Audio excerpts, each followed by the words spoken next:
السلام علیکم ورحمۃ اللہ وبرکاتہ۔ بسم اللہ، الحمد للہ والصلاة والسلام علی رسول اللہ وعلی آلہ وصحبہ ومن والاه۔ محترم ناظرین، آج کل جو مہینہ ہمارے سامنے ہے وہ محرم الحرام کا مہینہ ہے، اور اس ماہ کی متعدد خصوصیات ہیں جو قرآن و سنت کی روشنی میں ثابت ہیں۔ انہی خصوصیات میں سے سب سے پہلی خصوصیت یہ ہے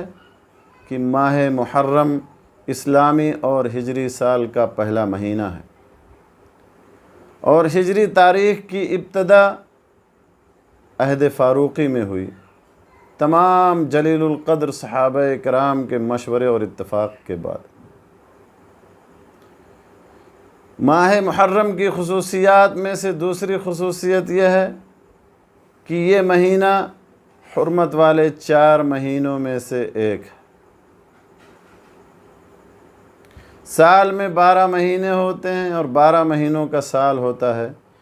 یہ ایسا نظام ہے جسے اللہ سبحانہ و تعالیٰ نے اسی وقت بنایا اور لوح محفوظ میں محفوظ کر دیا جب اللہ نے آسمان و زمین کی پیدائش کی، اور ان 12 مہینوں میں سے 4 مہینوں کو حرمت اور عظمت والا بنایا: ذوالقعدہ، ذوالحجہ، محرم، اور چوتھا مہینہ رجب کا مہینہ ہے۔ اور ان مہینوں کی حرمت کا معنی یہ ہے کہ ان میں گناہ اور معصیت کا ارتکاب کرنا، ظلم و زیادتی کرنا، فتنہ و فساد برپا کرنا، قتل و خوریزی کرنا بنسبت دوسرے مہینوں کے زیادہ خطرناک ہے۔ ماہ محرم کی تیسری خصوصیت یہ ہے کہ اس مہینے کی نسبت اللہ کی طرف کی گئی ہے اور اسے اللہ کا مہینہ کہا گیا ہے، شہر اللہ کہا گیا ہے۔ چوتھی خصوصیت یہ ہے کہ رمضان کے بعد سب سے افضل روزہ اللہ کے مہینے محرم کا روزہ ہے، جیسا کہ نبی صلی اللہ علیہ وسلم کا فرمان ہے: افضل الصیام بعد رمضان شہر اللہ المحرم وافضل الصلاة بعد الفریضہ صلاۃ اللیل۔ رمضان کے بعد سب سے افضل روزہ اللہ کے مہینے محرم کا ہے، اور فرض نمازوں کے بعد سب سے افضل نماز رات کی نماز ہے۔ اسی طرح سے 5ویں خصوصیت ماہ محرم کی یہ ہے کہ اس میں ایک ایسا عظیم دن ہے جس دن اللہ تعالیٰ نے موسیٰ علیہ السلام کو فرعون اور اس کے لشکر سے نجات دلائی۔ اسی طرح سے 6ٹھی خصوصیت یہ ہے ماہ محرم کی کہ عاشورہ کے دن روزہ رکھنے سے، 10 محرم کو روزہ رکھنے سے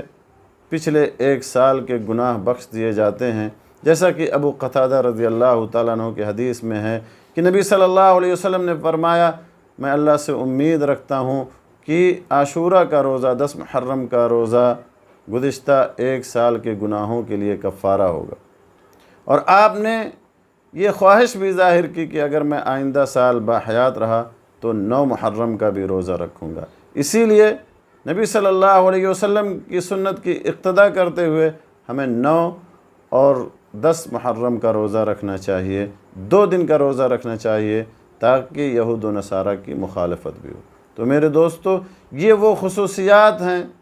ماہ محرم کی جو صحیح دلائل سے ثابت ہیں۔ اس کے علاوہ اس مہینے کی الگ سے کوئی اور خصوصیت نہیں ہے، اور اس مہینے کے اندر طرح طرح کی بدعات کا ارتکاب کرنا، اس مہینے کو ماتم کا مہینہ قرار دینا، اس میں کالے کپڑے پہننا، سیاہ جھنڈے اپنے گھروں کی چھتوں پہ لٹکانا، مرثیہ خوانی کرنا، عزا کی محفلیں منعقد کرنا، کاغذ اور بانس کے پھٹوں کا مجسمہ تیار کر کے تعزیت کے نام پر اور ان سے تبرک حاصل کرنا، اور نہ جانے کیا کیا اعمال کرنا، حسین رضی اللہ تعالیٰ عنہ کی شہادت کے نام پر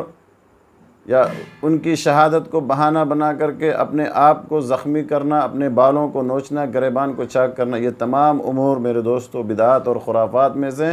اس کا دین اسلام سے کوئی تعلق نہیں۔ اللہ کے نبی صلی اللہ علیہ وسلم نے منع فرمایا ہے کہ لیس منا من لطم الخدود وشق الجیوب ودعا بدعوى الجاہلیہ، ہم میں سے وہ شخص نہیں